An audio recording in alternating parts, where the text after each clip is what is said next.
Alerta en la costa Caribe por paso de onda tropical. Se confirma desprendimiento de uno de los icebergs más grandes de la historia. Presidente Santos convoca cumbre antidrogas a Estados Unidos, México y Triángulo Norte. Algunos sábados y festivos podrían ser utilizados para reposición de clases. Activan nuevas normas de seguridad aérea para viajar a Estados Unidos. Expresidente Lula condenado a 9 años y medio de prisión. Vuelo privado, exámenes médicos, presentación oficial, rueda de prensa y entrenamiento. Así fue el primer día de James en Múnich. James Rodríguez se mostró feliz de volver a trabajar con Carlo Ancelotti en su llegada al Bayern Múnich. Roger Federer avanza a semifinales en Wimbledon. Murray y Djokovic eliminados.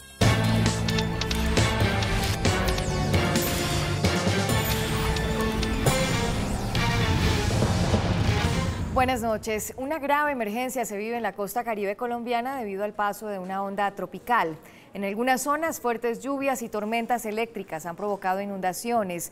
La Unidad de Gestión del Riesgo pidió a las autoridades regionales mantener el nivel de alerta por las próximas 48 horas. Una onda tropical en el Caribe originó intensas lluvias en las últimas 48 horas en la costa atlántica. Por ello, la Unidad de Gestión del Riesgo llamó la atención a los alcaldes de los municipios costeños, principalmente en la zona costera. No hay que bajar la guardia en las próximas 48 horas, hay que mantener porque los ríos, algunos ya aún están cargados, hay zonas que son susceptibles de deslizamientos, hay que revisar también los postes, los árboles, o sea que la prevención es fundamental y acogiendo las recomendaciones que damos desde los sistemas locales. Las mayores afectaciones se han presentado en la isla de San Andrés. Estamos enfrentando los estragos de una onda tropical. Se espera mal clima hasta el día viernes. Estamos en las calles atendiendo todas las emergencias. Cualquier emergencia, por favor, llamar al 123 de la policía o al 119 de los bomberos.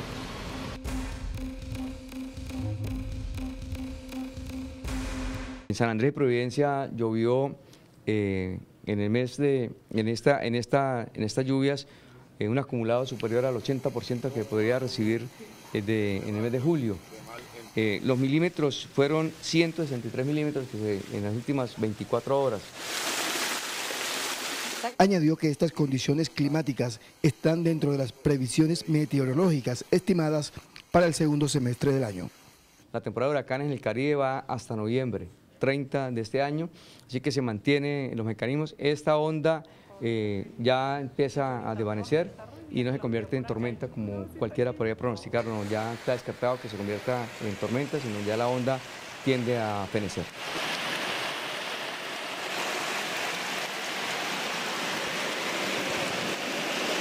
El director de la Unidad Nacional de Gestión del Riesgo, Carlos Iván Márquez, visitó hoy lo que será la sede del Centro Operativo de Emergencia del Caribe Colombiano, que funcionará en el Comando Aéreo de Combate en Malambo, Atlántico.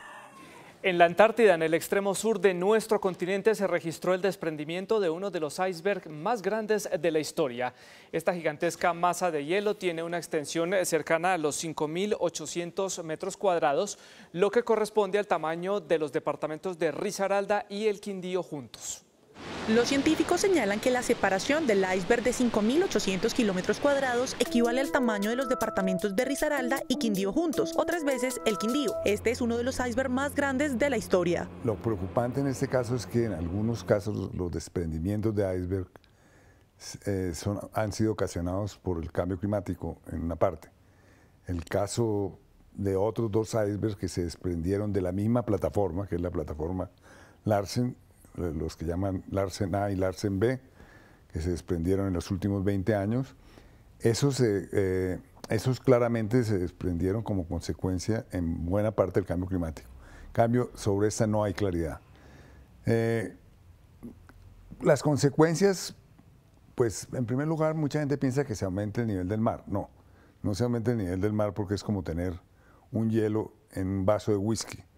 El volumen del agua es exactamente el mismo. De acuerdo con los expertos, el iceberg se desprendió entre el lunes y este miércoles. El glaciólogo del IDEAN se refirió al impacto que puede generar el gigante bloque. ¿Cuál es el peligro? Más que todo es a la navegación marítima.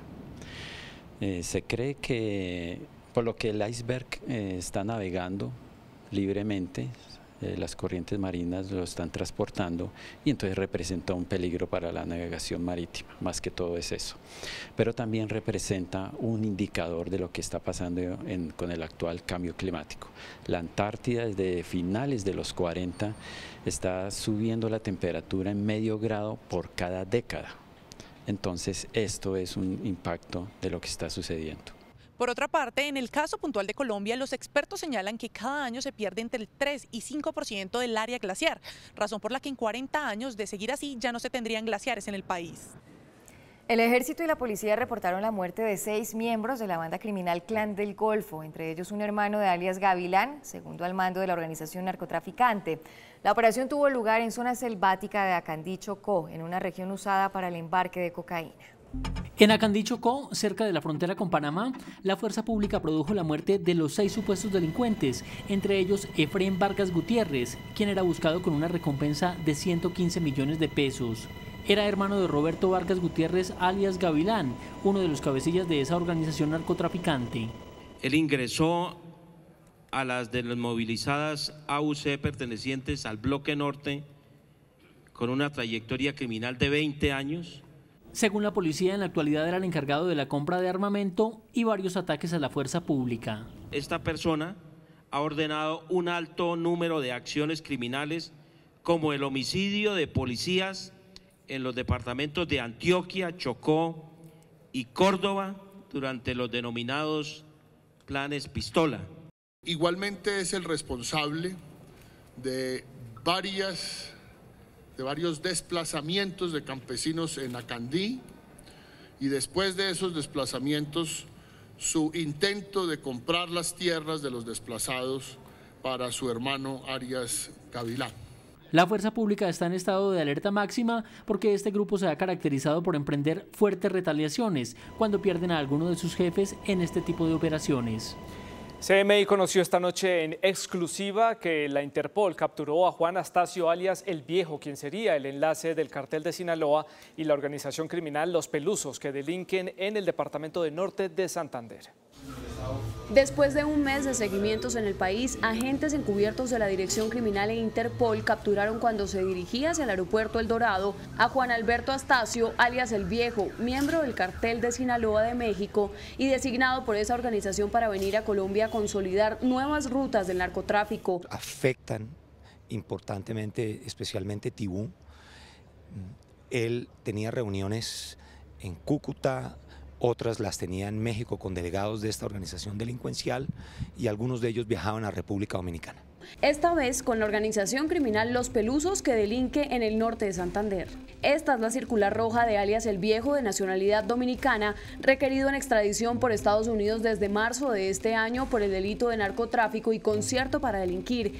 Él controlaba la ruta del tráfico de estupefacientes del cartel de Sinaloa, específicamente de todo el Caribe hacia Estados Unidos. Lo que se tiene conocimiento de acuerdo con las solicitudes de las autoridades policiales de los Estados Unidos, Distrito Sur de la Florida, es que puede estar relacionado con el envío de más de 5 toneladas proveniente de Los Pelusos hacia los Estados Unidos. Alias El Viejo fue enviado a Colombia para reactivar la alianza criminal entre Los Pelusos y el cartel de Sinaloa.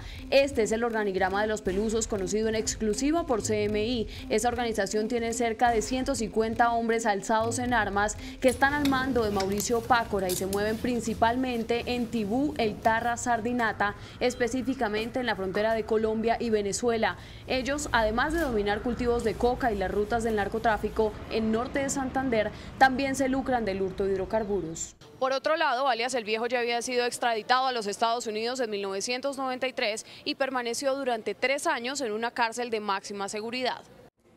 El presidente Juan Manuel Santos, durante el encuentro que sostuvo con su homólogo de Honduras, Juan Orlando Hernández, anunció una cumbre para buscar procedimientos más eficaces en la lucha contra el crimen organizado y el narcotráfico. En el encuentro intervendrían los países del Triángulo Norte, así como Estados Unidos, México y Colombia. Este anuncio lo hizo el presidente Santos en Cartagena luego de una reunión bilateral con el presidente de Honduras, quienes presentaron el buque que está construyendo Colombia para la fuerza naval de su país.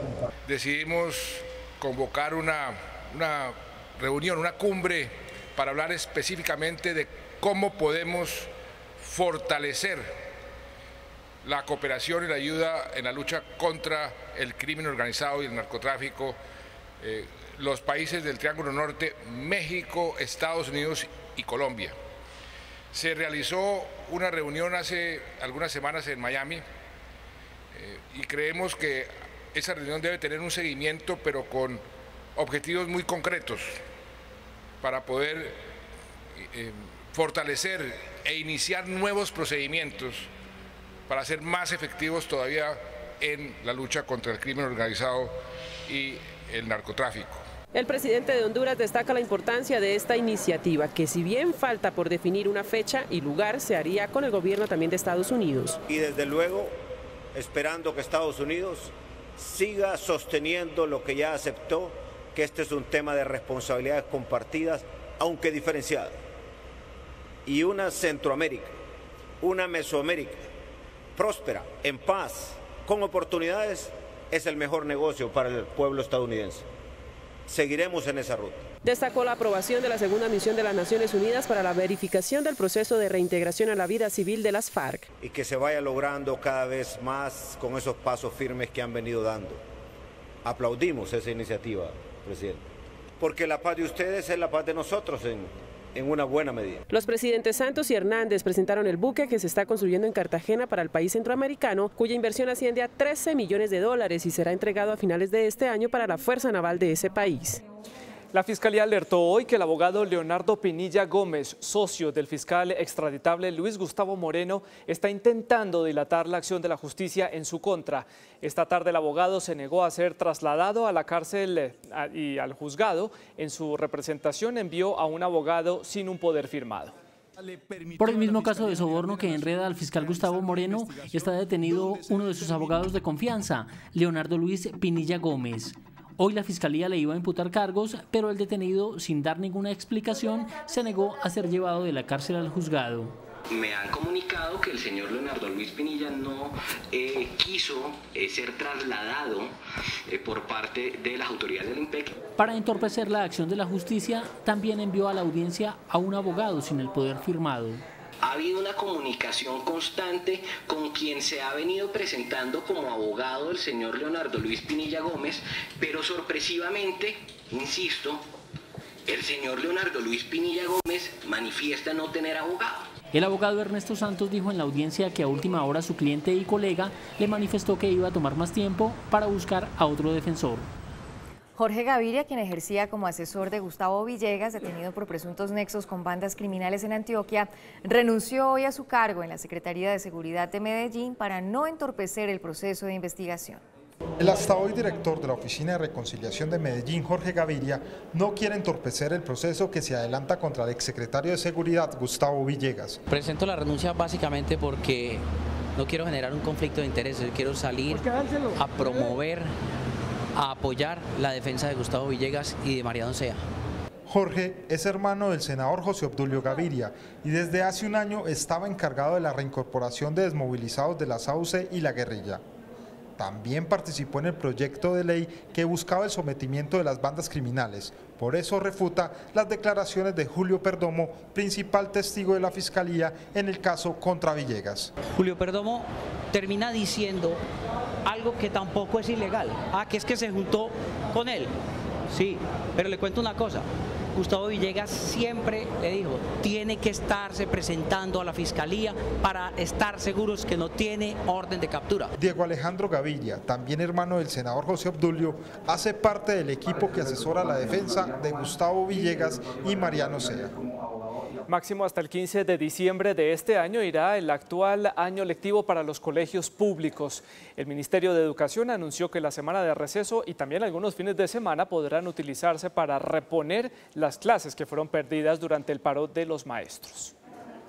De acuerdo a la cantidad de jornadas que le hagan falta, cada Secretaría de Educación podrá decidir si utiliza los días de la semana de receso de octubre. El Ministerio de Educación emitió un decreto que permite solo por este año disponer de esos días para recuperar 5 jornadas completas de las perdidas durante el paro de docentes. Ya logramos la modificación del decreto 1075 del año 2015, un decreto que regulaba el tema del uso de la semana de octubre para vacaciones. Hoy la Secretaría de Educación tiene la posibilidad de utilizar esa semana que estaba prevista para vacaciones para reponer las clases que se perdieron por cuenta del paro. La medida es producto de negociaciones con FECODE. El presidente del gremio sostiene que todos los estudiantes recibirán las 40 semanas de clases reglamentarias, recuperando las 5 invertidas en el paro. Decirle a los padres de familia y a los estudiantes que FECODE les cumple, que hicimos un acuerdo con el gobierno, que hicimos unas discusiones donde manifestamos la necesidad de hacer utilización de la semana institucional de octubre, donde salió el decreto 1177, que el gobierno lo habilita por una sola vez durante este año. Y en segundo lugar, la utilización de los días de 5 días sábados o de 5 festivos o combinados. Cada Secretaría de Educación podrá decidir si utiliza la semana de receso o no. Así las clases irían hasta el 7 o máximo el 15 de diciembre. Sin embargo, las instituciones que iniciaron clase justo al término del paro no están obligadas a usar la semana de receso o los 5 sábados o festivos si así no lo requieren. Los pensionados del país encabezaron una jornada de recolección de firmas contra el presidente Juan Manuel Santos, buscando que el jefe de Estado sancione la ley que reduce la cotización en salud del 12 al 4%. Por lo menos 600 pensionados radicaron ante la Secretaría de la Presidencia de la República las peticiones al presidente Juan Manuel Santos para que firme la ley que reduce la cotización en salud del 12 al 4% a por lo menos 1.200.000 jubilados. Yo en este momento pago aproximadamente 219.000 pesos, serían unos 150.000 pesos que le sirven a uno para el mercado, para la bolsa de leche, para pagar los transportes de los hijos, la educación, para comprar los medicamentos, porque la EPS no lo está dando. Nosotros estamos solicitándole al señor presidente que lo primero, que cumpla con una promesa que nos hizo en su campaña electoral. Lo segundo, esto es algo social. Y lo tercero, dinero sí hay. Así como para otras cosas, ha habido, en la corrupción se han llevado tanta plata, esto además no está creando ningún hueco fiscal. Y es que la ley aprobada en el Congreso está a 5 días de ser sancionada u objetada por el presidente Juan Manuel Santos. Están corriendo los 6 días que tiene el presidente para sancionar esta ley. Esos 6 días vencen el próximo martes 18 de julio y básicamente es una carta donde se le dice, presidente, sancione la ley. Si la iniciativa es objetada por el jefe de Estado, regresaría a las plenarias de Cámara y Senado, donde se analizarían los argumentos del gobierno. Si el presidente decide objetar esta ley en la Cámara de Representantes, pienso que se debe poner este debate para que se rechacen las objeciones de este proyecto, porque esto es un proyecto de gran importancia para el país, para los pensionados, es una promesa de campaña del presidente Santos y todos los pensionados del país están esperando esta gran oportunidad de que tengan un alivio en esas pensiones. El gobierno asegura que esto le costaría al país 2.5 billones de pesos. El próximo lunes las organizaciones de pensionados realizarán plantones en distintas ciudades del país buscando que el presidente firme la ley. La Aeronáutica Civil comenzó la implementación de las nuevas normativas para el transporte de pasajeros que busca fortalecer la seguridad en las rutas aéreas hacia Estados Unidos. De esta manera, la entidad inició el trabajo de implementación de lo que serán las nuevas reglas de juego para los pasajeros que van hacia Estados Unidos. Las medidas se dan tras el requerimiento de la Administración de Seguridad del Transporte, agencia del Departamento de Seguridad Nacional de ese país, que busca garantizar la seguridad ante los focos de terrorismo a nivel mundial. Entre los reglamentos está la prohibición de dispositivos electrónicos más grandes que un celular tradicional, es decir, portátiles entre otros, que serán transportados a través de bodega. Obviamente los Estados Unidos son autónomos de tener sus directrices, como lo hizo la TSA, sacar unas directrices a los países que vayan a volar hacia Estados Unidos, y me parece que es bueno. Obviamente hay que tener en cuenta que Estados Unidos es un país muy vulnerable a los atentados terroristas, y estas medidas son producto de las amenazas que ellos están teniendo en estos momentos. Otra de las normas es la inspección mediante el equipo de rastreo de explosivos. Igualmente, al examinar el equipo electrónico, se debe retirar la carcasa durante el procedimiento de aplicación. Ellos van a ser un poco más fuertes en la inspección de los pasajeros, la inspección y la seguridad de las aeronaves que viajan allá.